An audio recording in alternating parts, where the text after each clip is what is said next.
Okay. మాట్లాడు. నిన్నే అడుగుతుండు భోజనం చేసినావా అని చెప్పు.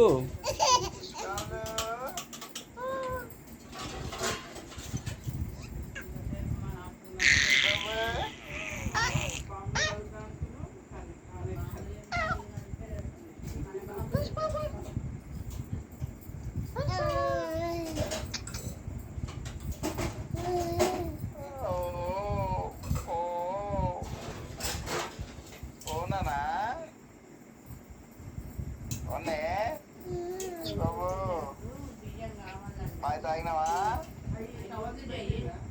బాబు? అక్క ఏం చెప్తుంది? అక్క